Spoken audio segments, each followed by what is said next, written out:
ಶಾಂತಿ ಓಂ ಶಾಂತಿ ಓಂ ಶಾಂತಿ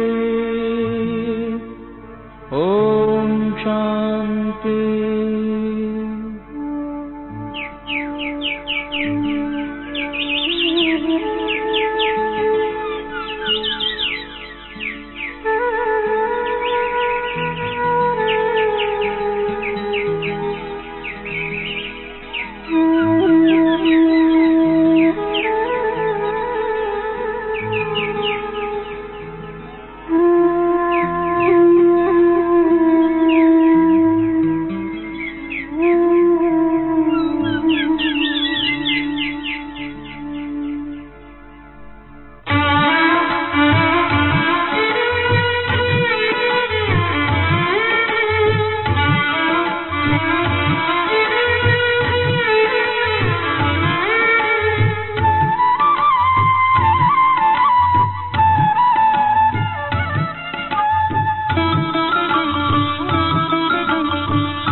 ಏಳಿರಿ ಮಧುರ ಮಕ್ಕಳೇ ಶಿವನ ಕರೆಯ ಕೇಳಿ, ಏಳಿರಿ ಮಧುರ ಮಕ್ಕಳೇ ಶಿವನ ಕರೆಯ ಕೇಳಿ. ಅಮೃತ ವೇಳೆ ಶುದ್ಧ ಗಾಳಿ ತುಳಿಯುತ್ತಲಿದೆ ಏಳಿ, ಅಮೃತ ವೇಳೆ ಶುದ್ಧ ಗಾಳಿ ತುಳಿಯುತ್ತಲಿದೆ ಏಳಿ. ಏಳಿರಿ ಮಧುರ ಮಕ್ಕಳೇ ಶಿವನ ಕರೆಯ ಕೇಳಿ, ಶಿವನ ಕರೆಯ ಕೇಳಿ.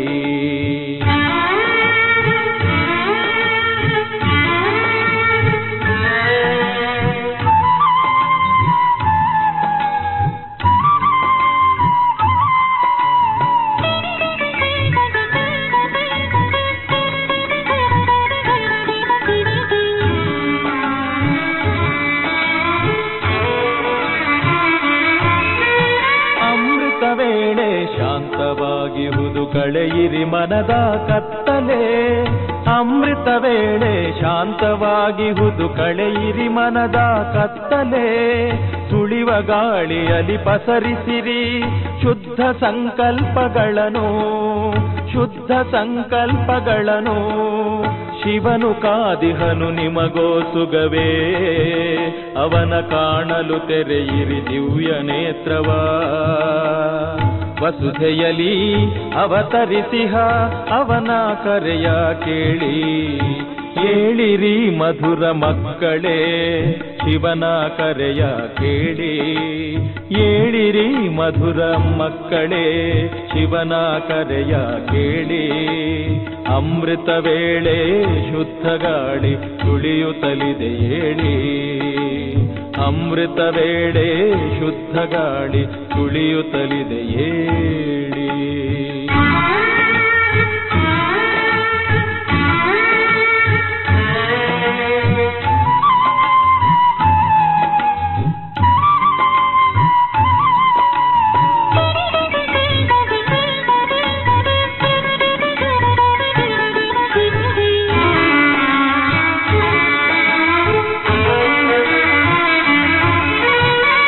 ಮರದಲ್ಲಿನ ಪಕ್ಷಿಗಳುಲಿಯಿತು, ಅಮೃತ ಗಾನ ಕಿವಿಯಲಿ ಮೊಳಗಿತು. ಪ್ರಭು ಮಿಲನಕ್ಕೆ ಇದೇ ಸಮಯವು, ಬ್ರಹ್ಮ ಮುಹೂರ್ತವು ಎದ್ದೇಳಿ. ಶಾಂತವಾದ ಮನ ಶಾಂತವಾದ ಮನೆ ಮಧುಬನ ನಿಮ್ಮಯ ಮಧುರ ಮನೆ. ಶಾಂತವಾದ ಮನ ಶಾಂತವಾದ ಮನೆ ಮಧುಬನ ನಿಮ್ಮಯ ಮಧುರ ಮನೆ. ಶಾಂತಿಧಾಮವೇ ನಿಮ್ಮಯ ನಿಜ ಮನೆ, ಅದುವೇ ನಮ್ಮಯ ಶಿವನ ಮನೆ, ಅದುವೇ ನಮ್ಮಯ ಶಿವನ ಮನೆ.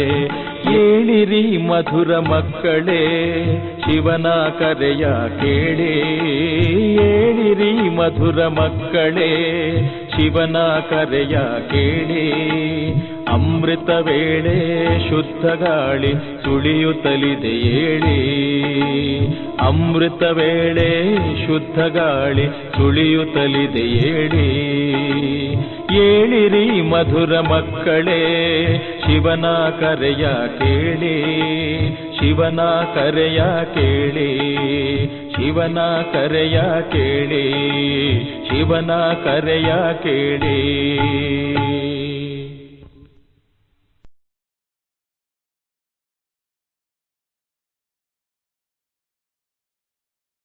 ಓಂ ಶಾಂತಿ. ಇಂದಿನ ದಿನಾಂಕ 20/8/2025. ಪ್ರಾರ್ಥ ಮುರುಳಿ ಬಾಪ್ತಾದ ಮಧುಬನ. ಮಧುರ ಮಕ್ಕಳೇ, ಶ್ರೀಮತದಂತೆ ನಡೆದು ಎಲ್ಲರಿಗೆ ಮುಕ್ತಿ ಜೀವನ್ ಮುಕ್ತಿಯನ್ನು ಪಡೆಯುವ ಮಾರ್ಗವನ್ನು ತಿಳಿಸಿ ಇಡೀ ದಿನ ಇದೇ ವ್ಯವಹಾರವನ್ನು ಮಾಡುತ್ತಾ ಇರಿ. ಪ್ರಶ್ನೆ: ತಂದೆಯು ಯಾವ ಸೂಕ್ಷ್ಮ ಮಾತುಗಳನ್ನು ತಿಳಿಸಿದ್ದಾರೆ?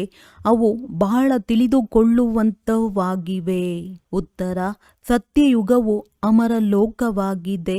ಅಲ್ಲಿ ಆತ್ಮವು ಒಂದು ವಸ್ತ್ರವನ್ನು ಬಿಟ್ಟು ಇನ್ನೊಂದನ್ನು ತೆಗೆದುಕೊಳ್ಳುತ್ತದೆ. ಆದರೆ ಮೃತ್ಯುವಿನ ಹೆಸರಿರುವುದಿಲ್ಲ. ಆದ್ದರಿಂದ ಅದಕ್ಕೆ ಮೃತ್ಯುಲೋಕವೆಂದು ಹೇಳಲಾಗುವುದಿಲ್ಲ. ಶಿವತಂದೆಯದ್ದು ಬೇಅದ್ದಿನ ರಚನೆಯಾಗಿದೆ. ಬ್ರಹ್ಮನ ರಚನೆಯು ಈ ಸಮಯದಲ್ಲಿ ಕೇವಲ ನೀವು ಬ್ರಾಹ್ಮಣರಾಗಿದ್ದೀರಿ. ತ್ರಿಮೂರ್ತಿ ಶಿವನೆಂದು ಹೇಳುತ್ತಾರೆ, ತ್ರಿಮೂರ್ತಿ ಬ್ರಹ್ಮನಲ್ಲ. ಇವೆಲ್ಲ ಸೂಕ್ಷ್ಮ ಮಾತುಗಳನ್ನು ತಂದೆಯು ತಿಳಿಸಿದ್ದಾರೆ.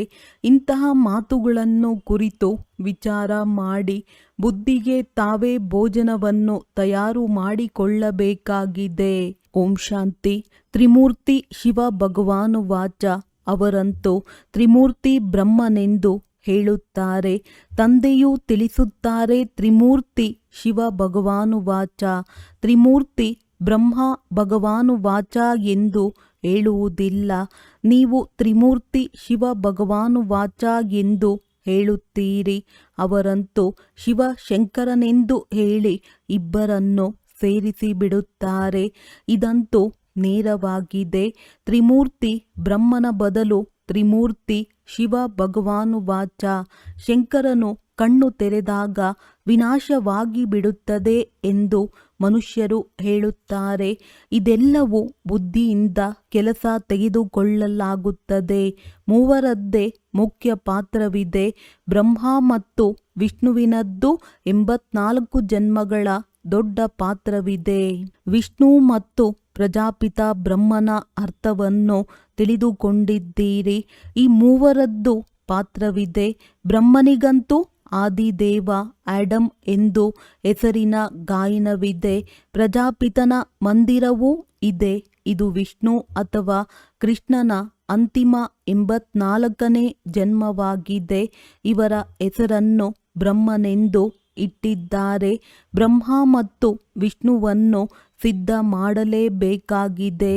ಬ್ರಹ್ಮನಿಗೆ ದತ್ತು ಮಗುವೆಂದು ಹೇಳುತ್ತಾರೆ. ಇವರಿಬ್ಬರು ಶಿವನ ಮಕ್ಕಳಾಗಿದ್ದಾರೆ. ವಾಸ್ತವದಲ್ಲಿ ಒಬ್ಬರೇ ಮಗುವಾಗಿದ್ದಾರೆ. ಲೆಕ್ಕ ಮಾಡುವುದಾದರೆ ಬ್ರಹ್ಮನು ಶಿವನ ಮಗನಾಗಿದ್ದಾರೆ. ತಂದೆ ಮತ್ತು ದಾದಾ ಇಲ್ಲಿ ವಿಷ್ಣುವಿನ ಹೆಸರೇ ಬರುವುದಿಲ್ಲ. ಪ್ರಜಾಪಿತ ಬ್ರಹ್ಮರವರ ಮೂಲಕ ಶಿವತಂದೆಯು ಸ್ಥಾಪನೆ ಮಾಡುತ್ತಿದ್ದಾರೆ. ವಿಷ್ಣುವಿನ ಮೂಲಕ ಸ್ಥಾಪನೆ ಮಾಡಿಸುವುದಿಲ್ಲ. ಶಿವನ ಮಕ್ಕಳು ಇದ್ದಾರೆ, ಬ್ರಹ್ಮನ ಮಕ್ಕಳು ಇದ್ದಾರೆ.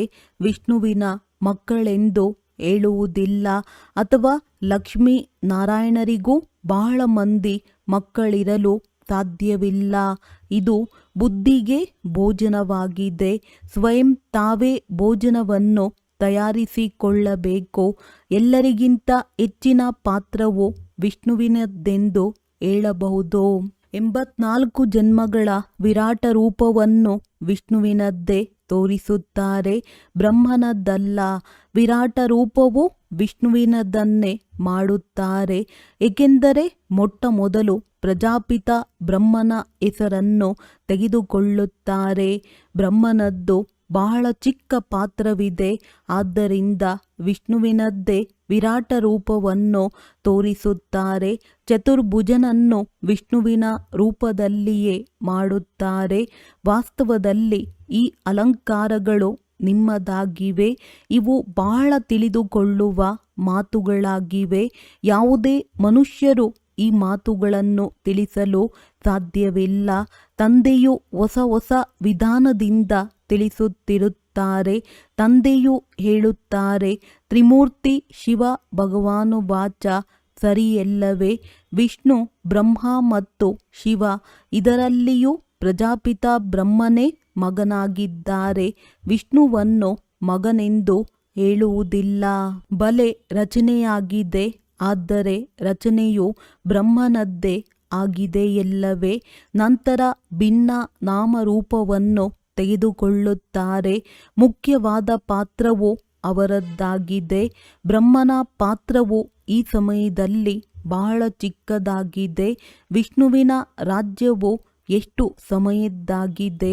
ಇಡೀ ವೃಕ್ಷದ ಬೀಜ ರೂಪವು ಶಿವ ತಂದೆಯದ್ದಾಗಿದೆ. ಅವರ ರಚನೆಗೆ ಸಾಲಿಗ್ರಾಮಗಳೆಂದು ಹೇಳಲಾಗುತ್ತದೆ. ಬ್ರಹ್ಮನ ರಚನೆಗೆ ಬ್ರಾಹ್ಮಣ ಬ್ರಾಹ್ಮಣಿಯರೆಂದು ಹೇಳುತ್ತಾರೆ.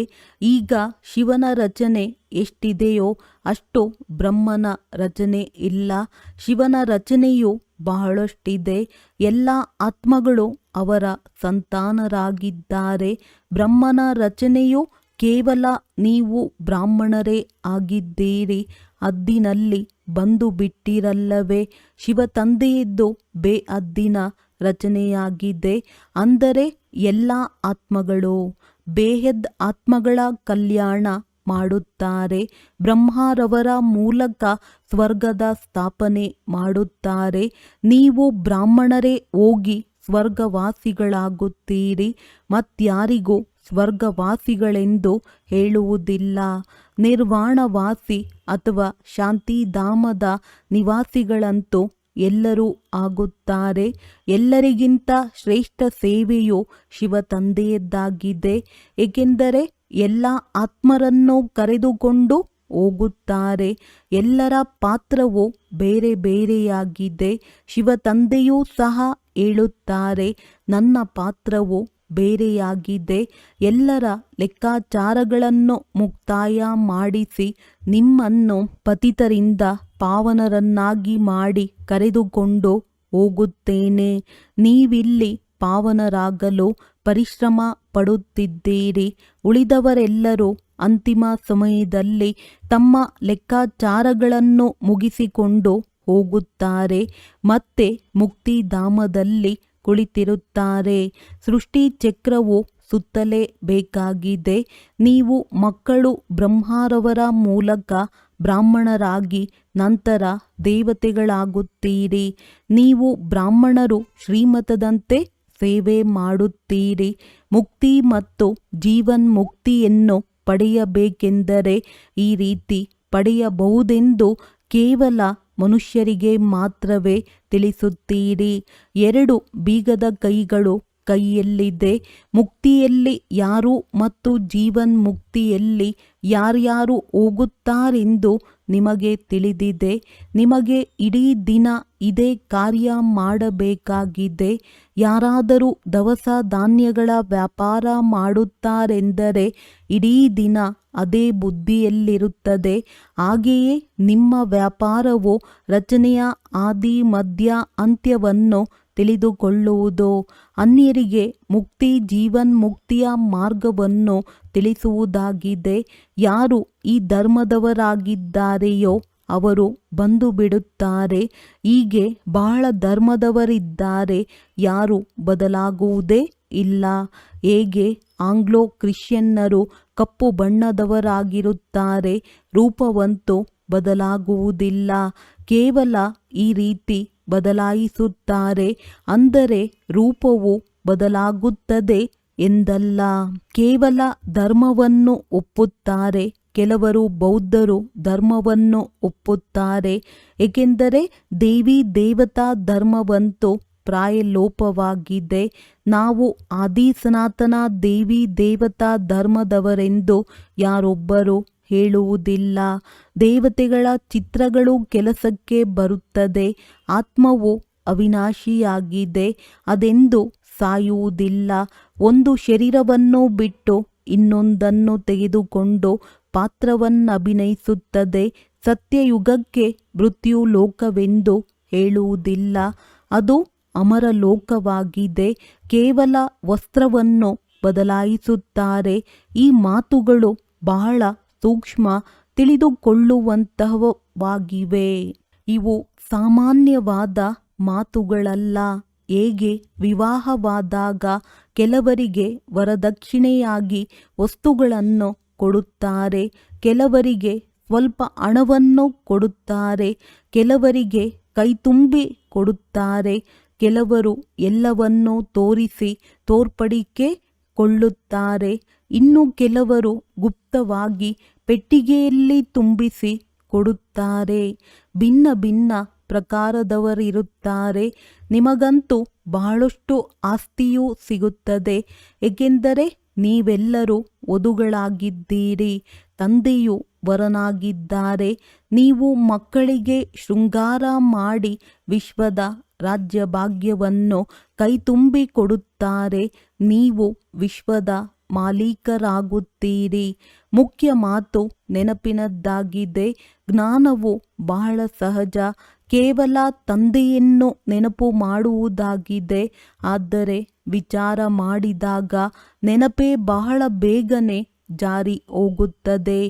ಬಹುತೇಕ ಮಂದಿ ಇದನ್ನೇ ಹೇಳುತ್ತಾರೆ, ಬಾಬಾ, ನೆನಪು ಮರೆತು ಹೋಗುತ್ತದೆ. ನೀವು ಯಾರಿಗಾದರೂ ತಿಳಿಸುವಾಗ ಯಾವಾಗಲೂ ನೆನಪು ಎಂಬ ಶಬ್ದವನ್ನು ಹೇಳಿರಿ. ಯೋಗ ಶಬ್ದವು ತಪ್ಪಾಗಿದೆ. ಹೇಗೆ ಶಿಕ್ಷಕರಿಗೆ ವಿದ್ಯಾರ್ಥಿಗಳ ನೆನಪಿರುತ್ತದೆ. ತಂದೆಯು ಪರಮ ಆತ್ಮನಾಗಿದ್ದಾರೆ. ನೀವಾತ್ಮಗಳು ಪರಮ ಅರ್ಥಾತ್ ಶ್ರೇಷ್ಠರಲ್ಲ, ನೀವು ಪತಿತರಾಗಿದ್ದೀರಿ. ಆದ್ದರಿಂದ ತಂದೆಯನ್ನು ನೆನಪು ಮಾಡಿ. ತಂದೆ, ಶಿಕ್ಷಕ, ಗುರುವನ್ನು ನೆನಪು ಮಾಡಲಾಗುತ್ತದೆ. ಗುರುಗಳು ಶಾಸ್ತ್ರಗಳನ್ನು ತಿಳಿಸುತ್ತಾರೆ, ಮಂತ್ರವನ್ನು ಕೊಡುತ್ತಾರೆ. ಆದರೆ ಇಲ್ಲಿ ತಂದೆಯದ್ದು ಒಂದೇ ಮಂತ್ರವಾಗಿದೆ, ಮನ್ಮನಾಭವ. ಮತ್ತೇನಾಗುವುದು? ಮಧ್ಯಾಜೀಭವ.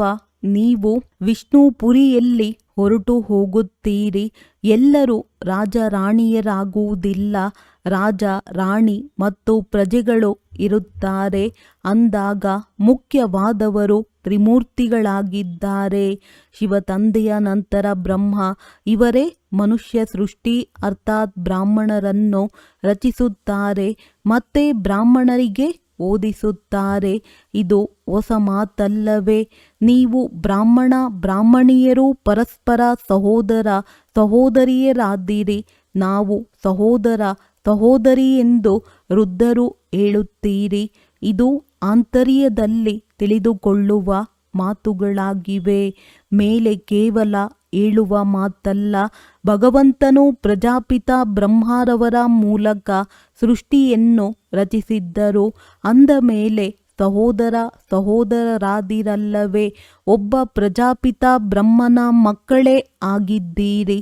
ಇವು ತಿಳಿದುಕೊಳ್ಳುವ ಮಾತುಗಳಾಗಿವೆ. ಮಕ್ಕಳಿಗೆ ಬಹಳ ಖುಷಿ ಇರಬೇಕು. ನಮಗೆ ಓದಿಸುವವರು ಯಾರು? ಶಿವ ತಂದೆ, ತ್ರಿಮೂರ್ತಿ ಶಿವ. ಬ್ರಹ್ಮನದು ಬಹಳ ಸ್ವಲ್ಪ ಸಮಯದ ಪಾತ್ರವಿದೆ.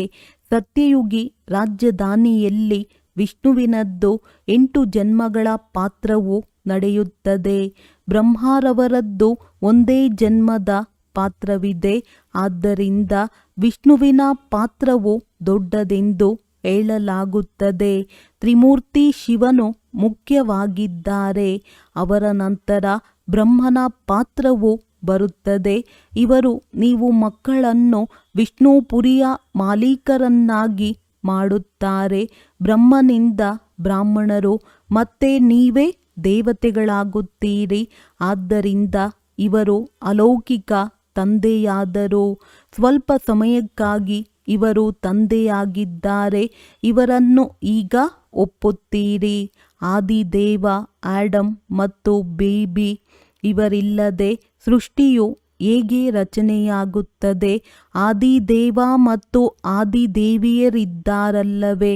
ಬ್ರಹ್ಮನ ಪಾತ್ರವು ಕೇವಲ ಸಂಗಮಯುಗದ ಸಮಯದ್ದಾಗಿದೆ.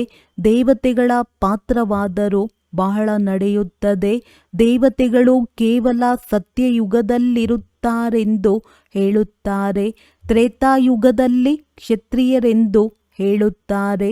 ನಿಮಗೆ ಬಹಳ ಗುಹ್ಯವಾದ ಅಂಶಗಳು ಸಿಗುತ್ತವೆ. ಎಲ್ಲವನ್ನು ಒಂದೇ ಸಮಯದಲ್ಲಿ ವರ್ಣನೆ ಮಾಡಲು ಸಾಧ್ಯವಿಲ್ಲ. ಅವರು ತ್ರಿಮೂರ್ತಿ ಬ್ರಹ್ಮನೆಂದು ಹೇಳುತ್ತಾರೆ. ಶಿವನನ್ನು ಆರಿಸಿ ಬಿಟ್ಟಿದ್ದಾರೆ ಮತ್ತೆ ತ್ರಿಮೂರ್ತಿ ಶಿವನೆಂದು ಹೇಳುತ್ತಾರೆ. ತ್ರಿಮೂರ್ತಿ ಬ್ರಹ್ಮನೆಂದು ಹೇಳುತ್ತಾರೆಂದರೆ ಅದರಲ್ಲಿ ಬ್ರಹ್ಮ, ವಿಷ್ಣು, ಶಂಕರನು ಬರುತ್ತಾರೆ. ನಾವು ತ್ರಿಮೂರ್ತಿ ಶಿವನೆಂದು ಹೇಳುತ್ತಾರೆ. ಇವೆಲ್ಲವೂ ಭಕ್ತಿ ಮಾರ್ಗದ ಚಿತ್ರಗಳಾಗಿವೆ. ಬ್ರಹ್ಮರವರ ಮೂಲಕ ಪ್ರಜೆಗಳನ್ನು ರಚಿಸುತ್ತಾರೆ ಮತ್ತೆ ನೀವು ದೇವತೆಗಳಾಗುತ್ತೀರಿ. ವಿನಾಶದ ಸಮಯದಲ್ಲಿ ಪ್ರಾಕೃತಿಕ ಆಪತ್ತುಗಳು ಬರುತ್ತವೆ. ವಿನಾಶವಂತೂ ಆಗಲೇಬೇಕಾಗಿದೆ. ಕಲಿಯುಗದ ನಂತರ ಮತ್ತೆ ಸತ್ಯಯುಗವಾಗುವುದು. ಇಷ್ಟೆಲ್ಲ ಶರೀರಗಳ ವಿನಾಶವು ಆಗಲೇಬೇಕಾಗಿದೆ. ಎಲ್ಲವೂ ಪ್ರತ್ಯಕ್ಷ ರೂಪದಲ್ಲಿ ಆಗಬೇಕಲ್ಲವೇ? ಕೇವಲ ಕಣ್ಣು ತೆರೆದ ತಕ್ಷಣ ಆಗಿಬಿಡುವುದಿಲ್ಲ. ಯಾವಾಗ ಸ್ವರ್ಗವು ಮರೆಯಾಗುವುದೋ ಆ ಸಮಯದಲ್ಲಿಯೂ ಭೂಕಂಪಗಳಾಗುತ್ತವೆ. ಅಂದ ಮೇಲೆ ಆ ಸಮಯದಲ್ಲಿಯೂ ಶಂಕರನು ಕಣ್ಣನ್ನು ತೆರೆಯುವರೇ? ದ್ವಾರಿಕೆ ಅಥವಾ ಲಂಕೆಯು ನೀರಿನಲ್ಲಿ ಮುಳುಗಿ ಹೋಯಿತೆಂದು ಹೇಳುತ್ತಾರಲ್ಲವೇ? ಈಗ ತಂದೆಯು ತಿಳಿಸುತ್ತಾರೆ, ನಾನು ಕಲ್ಲು ಬುದ್ಧಿಯವರನ್ನು ಪಾರಸ ಬುದ್ಧಿಯವರನ್ನಾಗಿ ಮಾಡಲು ಬಂದಿದ್ದೇನೆ. ಏ ಪತಿತ ಪಾವನ, ಬನ್ನಿ, ಬಂದು ಪಾವನ ಪ್ರಪಂಚವನ್ನು ಸ್ಥಾಪನೆ ಮಾಡಿ ಎಂದು ಮನುಷ್ಯರು ಕರೆಯುತ್ತಾರೆ. ಆದರೆ ಈಗ ಕಲಿಯುಗವಾಗಿದೆ. ಇದರ ನಂತರ ಸತ್ಯಯುಗವು ಬರುವುದೆಂದು ತಿಳಿದುಕೊಂಡಿಲ್ಲ. ನೀವು ಮಕ್ಕಳಂತೂ ಖುಷಿಯಲ್ಲಿ ನರ್ತಿಸಬೇಕು. ಹೇಗೆ ವಕೀಲರು ಪರೀಕ್ಷೆಯನ್ನು ತೇರ್ಗಡೆ ಮಾಡುತ್ತಾರೆ, ಒಳಗೆ ವಿಚಾರ ಮಾಡುತ್ತಾರಲ್ಲವೇ?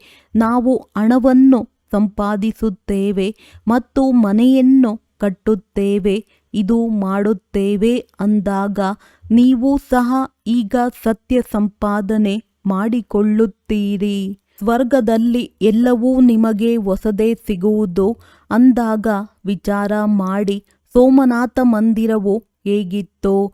ಕೇವಲ ಒಂದೇ ಮಂದಿರವಿರುವುದಿಲ್ಲ. ಆ ಮಂದಿರಕ್ಕೆ 2500 ವರ್ಷಗಳಾಯಿತು. ಅದನ್ನು ಕಟ್ಟಿಸುವುದರಲ್ಲಿ ಸಮಯವಂತೂ ತಿಳಿಸಿರುತ್ತದೆ. ಅದಕ್ಕೆ ಪೂಜೆಯು ನಡೆಯಿತು. ನಂತರ ಅದನ್ನು ಲೂಟಿ ಮಾಡಿ ತೆಗೆದುಕೊಂಡು ಹೋದರು. ಕಟ್ಟಿಸಿದ ತಕ್ಷಣವೇ ಬಂದಿರುವುದಿಲ್ಲ. ಅದರ ಜೊತೆ ಬಹಳಷ್ಟು ಮಂದಿರಗಳಿರುತ್ತವೆ. ಪೂಜೆಗಾಗಿ ಮಂದಿರಗಳನ್ನು ಕಟ್ಟಿಸಿದ್ದಾರೆ. ಈಗ ನಿಮಗೆ ತಿಳಿದಿದೆ. ತಂದೆಯನ್ನು ನೆನಪು ಮಾಡುತ್ತಾ ನಾವು ಸತ್ಯಯುಗದಲ್ಲಿ ಹೊರಟು ಹೋಗುತ್ತೇವೆ. ಆತ್ಮವು ಪವಿತ್ರವಾಗುತ್ತದೆ. ಪರಿಶ್ರಮ ಪಡಬೇಕಾಗುತ್ತದೆ. ಪರಿಶ್ರಮವಿಲ್ಲದೆ ಕೆಲಸವು ನಡೆಯುವುದಿಲ್ಲ. ಸೆಕೆಂಡಿನಲ್ಲಿ ಜೀವನ್ಮುಕ್ತಿ ಎಂದು ಗಾಯನವಿದೆ. ಆದರೆ ಇದು ಸುಮ್ಮನೆ ಸಿಕ್ಕಿಬಿಡುವುದಿಲ್ಲ. ಮಕ್ಕಳಾದಾಗ ಅವಶ್ಯವಾಗಿ ಸಿಗುತ್ತದೆ ಎಂದು ಹೇಳಬಹುದು. ನೀವೀಗ ಮುಕ್ತಿಧಾಮದಲ್ಲಿ ಹೋಗುವುದಕ್ಕಾಗಿ ಪರಿಶ್ರಮ ಪಡುತ್ತಿದ್ದೀರಿ. ಅಂದ ಮೇಲೆ ತಂದೆಯ ನೆನಪಿನಲ್ಲಿರಬೇಕಾಗಿದೆ. ದಿನ ಪ್ರತಿದಿನ ತಂದೆಯು ನಿಮ್ಮ ಬುದ್ಧಿಯನ್ನು ಪರಿಶುದ್ಧವನ್ನಾಗಿ ಮಾಡುತ್ತಾರೆ. ತಂದೆಯು ತಿಳಿಸುತ್ತಾರೆ, ಮಕ್ಕಳೇ, ನಿಮಗೆ ಬಹಳ ಗುಹ್ಯವಾದ ಮಾತುಗಳನ್ನು ತಿಳಿಸುತ್ತೇನೆ. ಆತ್ಮವು ಬಿಂದುವಾಗಿದೆ, ಪರಮಾತ್ಮನು ಬಿಂದುವಾಗಿದ್ದಾರೆ ಎಂಬ ಮಾತನ್ನು ಮೊದಲು ತಿಳಿಸಿರಲಿಲ್ಲ. ಇದಕ್ಕೆ ತಂದೆಯು ಮೊದಲೇ ಏಕೆ ತಿಳಿಸಿರಲಿಲ್ಲ? ಇದಕ್ಕೆ ತಂದೆಯು ಮೊದಲೇ ಏಕೆ ತಿಳಿಸಲಿಲ್ಲ ಎಂದು ಹೇಳುತ್ತಾರೆ. ಆದರೆ ಇದು ಡ್ರಾಮಾದಲ್ಲಿರಲಿಲ್ಲ. ಮೊದಲೇ ನಿಮಗೆ ತಿಳಿಸಿದರೆ ನೀವು ತಿಳಿದುಕೊಳ್ಳಲು ಸಾಧ್ಯವಿಲ್ಲ. ನಿಧಾನವಾಗಿ ತಿಳಿಸುತ್ತಿರುತ್ತೇನೆ. ಇದು ರಾವಣ ರಾಜ್ಯವಾಗಿದೆ. ರಾವಣ ರಾಜ್ಯದಲ್ಲಿ ಎಲ್ಲರೂ ದೇಹಾಭಿಮಾನಿಗಳಾಗಿರುತ್ತಾರೆ. ಸತ್ಯಯುಗದಲ್ಲಿ ಆತ್ಮಾಭಿಮಾನಿಗಳಿರುತ್ತಾರೆ. ತಮ್ಮನ್ನು ಆತ್ಮನೆಂದು ತಿಳಿದುಕೊಂಡಿರುತ್ತಾರೆ. ನನ್ನ ಶರೀರವು ದೊಡ್ಡದಾಯಿತು, ಈಗ ಇದನ್ನು ಬಿಟ್ಟು ಇನ್ನೊಂದು ಚಿಕ್ಕ ಶರೀರವನ್ನು ತೆಗೆದುಕೊಳ್ಳಬೇಕೆಂದು ತಿಳಿಯುತ್ತಾರೆ. ಆತ್ಮದ ಶರೀರವು ಮೊದಲು ಚಿಕ್ಕದಾಗಿರುತ್ತದೆ, ನಂತರ ದೊಡ್ಡದಾಗುತ್ತಾ ಹೋಗುತ್ತದೆ. ಇಲ್ಲಂತೂ ಕೆಲವರದ್ದು ಸ್ವಲ್ಪ ಆಯಸ್ಸಿರುತ್ತದೆ, ಇನ್ನು ಕೆಲವರದ್ದು ಅಕಾಲ ಮೃತ್ಯುವಾಗುತ್ತದೆ. ಕೆಲವರಿಗೆ 125 ವರ್ಷಗಳು ಆಯಸ್ಸಿರುತ್ತದೆ. ಅಂದಾಗ ತಂದೆಯೂ ತಿಳಿಸುತ್ತಾರೆ, ನಿಮಗೆ ತಂದೆಯಿಂದ ಆಸ್ತಿಯನ್ನು ತೆಗೆದುಕೊಳ್ಳುವ ಬಹಳ ಖುಷಿ ಇರಬೇಕು. ಗಂಧರ್ವ ವಿವಾಹ ಮಾಡಿಕೊಂಡರೆ ಇದೇನು ಖುಷಿಯ ಮಾತಲ್ಲ, ಇದು ನಿರ್ಬಲತೆಯ ಮಾತಾಗಿದೆ. ಒಂದು ವೇಳೆ ನಾನು ಪವಿತ್ರವಾಗಿರಲು ಇಚ್ಛಿಸುತ್ತೇನೆಂದು ಕುಮಾರಿಯು ಹೇಳಿದರೆ ಅವಳನ್ನು ಸಾಯಿಸುತ್ತಾರೆಯೇ? ಜ್ಞಾನವು ಕಡಿಮೆ ಇದ್ದಾಗ ಹೀಗೆ ಹೆದರುತ್ತಾರೆ. ಚಿಕ್ಕ ಕುಮಾರಿಯನ್ನು ಒಂದು ವೇಳೆ ಯಾರಾದರೂ ಹೊಡೆದು ರಕ್ತವು ಬಂದರೆ ಪೊಲೀಸರಿಗೆ ರಿಪೋರ್ಟ್ ಮಾಡಿದಾಗ ಅದಕ್ಕೂ ಶಿಕ್ಷೆಯೂ ಸಿಗುತ್ತದೆ. ಒಂದು ವೇಳೆ ಪ್ರಾಣಿಗಳನ್ನು ಸಹ ಯಾರಾದರೂ ಹೊಡೆದರೆ ಅವರ ಮೇಲೆ ಕೇಸ್ ಆಗುತ್ತದೆ, ಶಿಕ್ಷೆಗಳನ್ನು ವಿಧಿಸುತ್ತಾರೆ. ನೀವು ಮಕ್ಕಳನ್ನೂ ಸಹ ಹೊಡೆಯಲು ಸಾಧ್ಯವಿಲ್ಲ, ಕುಮಾರಿಯನ್ನು ಹೊಡೆಯುವಂತಿಲ್ಲ. ಅವರು ತಮಗಾಗಿ ಸಂಪಾದನೆ ಮಾಡಿಕೊಳ್ಳಬಲ್ಲರು, ಶರೀರ ನಿರ್ವಹಣೆ ಮಾಡಿಕೊಳ್ಳಬಹುದು. ಹೊಟ್ಟೆಯೇನು ಹೆಚ್ಚು ಕೇಳುವುದಿಲ್ಲ. ಒಬ್ಬ ಮನುಷ್ಯನ ಹೊಟ್ಟೆಯು 4-5 ರೂಪಾಯಿ, ಇನ್ನೊಬ್ಬ ಮನುಷ್ಯನ ಹೊಟ್ಟೆ 400-500 ರೂಪಾಯಿಯನ್ನು ಖರ್ಚು ಮಾಡುತ್ತದೆ. ಬಹಳ ಹಣವಿದ್ದರೆ ಲೋಭ ಉಂಟಾಗಿ ಬಿಡುತ್ತದೆ. ಬಡವರಿಗೆ ಹಣವೇ ಇರುವುದಿಲ್ಲ, ಆದ್ದರಿಂದ ಲೋಭವೂ ಇಲ್ಲ. ಅವರು ಒಣರೊಟ್ಟಿಯಲ್ಲಿಯೇ ಖುಷಿ ಪಡುತ್ತಾರೆ. ಮಕ್ಕಳು ಹೆಚ್ಚು ಆಹಾರ ಪಾನೀಯಗಳ ಜಂಜಾಟದಲ್ಲಿ ಹೋಗಬಾರದು, ತಿನ್ನುವ ಆಸಕ್ತಿ ಇರಬಾರದು. ನಿಮಗೆ ತಿಳಿದಿದೆ, ಅಲ್ಲಿ ನಿಮಗೆ ಏನು ತಾನೇ ಸಿಗುವುದಿಲ್ಲ. ಬೇಹದ್ದಿನ ರಾಜ್ಯಭಾಗ್ಯ, ಬೇಹದ್ದಿನ ಸುಖವು ಸಿಗುತ್ತದೆ. ಅಲ್ಲಿ ಯಾವುದೇ ರೋಗವಿರುವುದಿಲ್ಲ. ಸುಖ, ಶಾಂತಿ, ಖುಷಿ ಎಲ್ಲವೂ ಇರುತ್ತದೆ. ಅಲ್ಲಿ ವೃದ್ಧಾಪ್ಯವೂ ಸಹ ಬಹಳ ಚೆನ್ನಾಗಿರುತ್ತದೆ, ಖುಷಿ ಇರುತ್ತದೆ. ಯಾವುದೇ ಪ್ರಕಾರದ ಕಷ್ಟವಿರುವುದಿಲ್ಲ. ಪ್ರಜೆಗಳೂ ಸಹ ಅದೇ ರೀತಿ ಇರುತ್ತಾರೆ. ಆದರೆ ಪ್ರಜೆಗಳಾದರೂ ಸರಿ ಎಂದು ತಿಳಿಯುವುದಲ್ಲ. ಹೀಗೆ ತಿಳಿಯುವವರಿಗೆ ಕಾಡು ಜನರೆಂದು ಹೇಳಲಾಗುತ್ತದೆ. ಸೂರ್ಯವಂಶಿ ಲಕ್ಷ್ಮೀನಾರಾಯಣರಾಗಬೇಕೆಂದರೆ ಅಷ್ಟು ಪುರುಷಾರ್ಥವನ್ನು ಮಾಡಬೇಕಾಗುವುದು. ಒಳ್ಳೆಯದು. ಮಧುರಾತಿ ಮಧುರ ಅಗಲಿ ಹೋಗಿ ಮರಳಿ ಸಿಕ್ಕಿರುವ ಮಕ್ಕಳ ಪ್ರತಿ ಮಾತ್ಪಿತಾ ಬಾಪ್ತಾದಾರವರ ನೆನಪು, ಪ್ರೀತಿ ಹಾಗೂ ಸುಪ್ರಭಾತ. ಆತ್ಮಿಕ ಮಕ್ಕಳಿಗೆ ಆತ್ಮಿಕ ತಂದೆಯ ನಮಸ್ತೆ. ಧಾರಣೆಗಾಗಿ ಮುಖ್ಯ ಸಾರ: ನಾವು ಬ್ರಹ್ಮನ ಹೊಸ ರಚನೆ, ಪರಸ್ಪರ ಸಹೋದರ ಸಹೋದರಿಯರಾಗಿದ್ದೇವೆ. ಇದನ್ನು ಕೇವಲ ಆಂತರ್ಯದಲ್ಲಿ ತಿಳಿದುಕೊಳ್ಳಬೇಕು. ಯಾರಿಗೂ ಹೇಳುವ ಅವಶ್ಯಕತೆ ಇಲ್ಲ. ಸದಾ ಇದೇ ಖುಷಿಯಲ್ಲಿರಿ. ನಮಗೆ ಶಿವತಂದೆಯು ಓದಿಸುತ್ತಾರೆ. ಆಹಾರ ಪಾನೀಯಗಳ ಜಂಜಾಟದಲ್ಲಿ ಹೆಚ್ಚು ಹೋಗಬಾರದು. ಲೋಭವನ್ನು ಬಿಟ್ಟು ಬೇಹದ್ದಿನ ರಾಜ್ಯಭಾಗ್ಯದ ಸುಖವನ್ನು ನೆನಪು ಮಾಡಬೇಕಾಗಿದೆ. ವರದಾನ: ಅನೇಕ ಪ್ರಕಾರದ ಪ್ರವೃತ್ತಿಯಿಂದ ನಿವೃತ್ತಿಯಾಗುವಂತಹ ನಷ್ಟಮೋಹ ಸ್ಮೃತಿ ಸ್ವರೂಪ ಭವ. ಸ್ವಯಂನ ಪ್ರವೃತ್ತಿ, ದೈವಿ ಪರಿವಾರದ ಪ್ರವೃತ್ತಿ, ಸೇವೆಯ ಪ್ರವೃತ್ತಿ, ಹದ್ದಿನ ಪ್ರಾಪ್ತಿಗಳ ಪ್ರವೃತ್ತಿ, ಈ ಎಲ್ಲದರಿಂದ ನಷ್ಟಮೋಹ ಅರ್ಥಾತ್ ಜ್ಞಾನ ಆಗುವುದಕ್ಕಾಗಿ ಬಾಪ್ತಾದಾರವರ ಸ್ನೇಹ ರೂಪವನ್ನು ಎದುರಿಗೆ ಇಟ್ಟುಕೊಂಡು ಸ್ಮೃತಿ ಸ್ವರೂಪರಾಗಿ. ಸ್ಮೃತಿ ಸ್ವರೂಪರಾಗುವುದರಿಂದ ನಷ್ಟಮೋಹ ಸ್ವತಃವಾಗಿ ಆಗಿಬಿಡುವಿರಿ. ಪ್ರವೃತ್ತಿಯಿಂದ ನಿವೃತ್ತರಾಗುವುದು ಅರ್ಥಾತ್ ನನ್ನತನವನ್ನು ಸಮಾಪ್ತಿ ಮಾಡಿ ನಷ್ಟಮೋಹ ಆಗುವುದು. ಈ ರೀತಿಯ ನಷ್ಟಮೋಹ ಆಗುವ ಮಕ್ಕಳು ಬಹಳ ಕಾಲದ ಪುರುಷಾರ್ಥದಿಂದ ಬಹಳ ಕಾಲದ ಪ್ರಾರಬ್ಧದ ಪ್ರಾಪ್ತಿಯ ಅಧಿಕಾರಿ ಆಗುವರು. ಸ್ಲೋಗನ್: ಕಮಲದ ಹೂವಿನ ಹಾಗೆ ಭಿನ್ನರಾಗಿ ಆಗ ಪ್ರಭುವಿನ ಪ್ರೀತಿ ಸಿಗುತ್ತಿರುವುದು.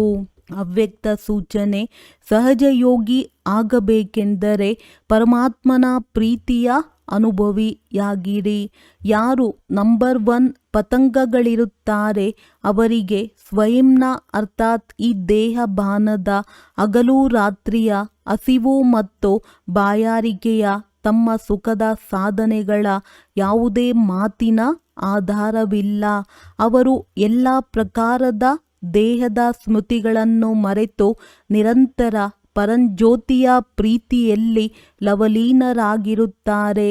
ಹೇಗೆ ತಂದೆ ಜ್ಯೋತಿ ಸ್ವರೂಪರಾಗಿದ್ದಾರೆ, ಲೈಟ್ ಮೈಟ್ ರೂಪರಾಗಿದ್ದಾರೆ, ಹಾಗೆಯೇ ತಂದೆಯ ಸಮಾನ ಸ್ವಯಂ ಲೈಟ್ ಮೈಟ್ ರೂಪರಾಗಿ ಬಿಡುತ್ತಾರೆ. ಒಳ್ಳೆಯದು. ಓಂ ಶಾಂತಿ.